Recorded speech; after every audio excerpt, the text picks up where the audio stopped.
Brandt Gibson, and today I want to talk to you about how peripheral neuropathy is not just in your head.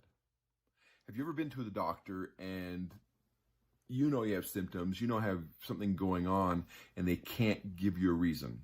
They kind of just talk to you and say, yeah, there's nothing wrong, you're okay, and they kind of send you home even though you know you're still having symptoms, even though you know you still got problems.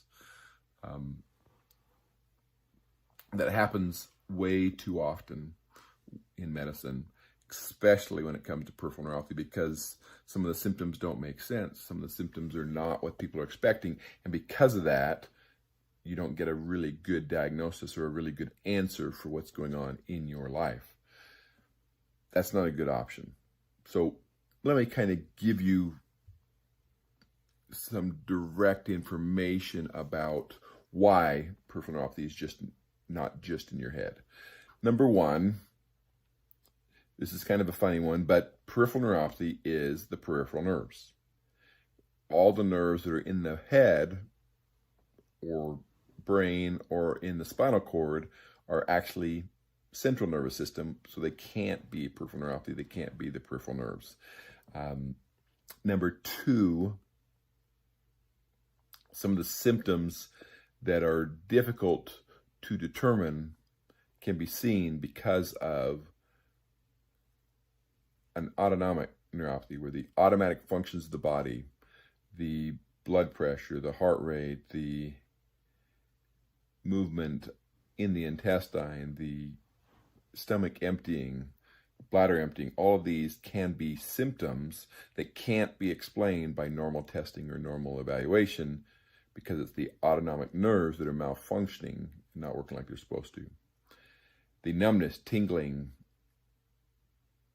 abnormalities that come even from the sensory nerves, if they're not looking for peripheral neuropathy, they can't explain it. They're saying, okay, there's no reason why you should have that pain. There's no reason that you should have those symptoms because everything is normal, even though everything is not normal. Just the common things that they test are normal. So they get to the point where they think, okay, this doesn't make sense. It must be just in your head.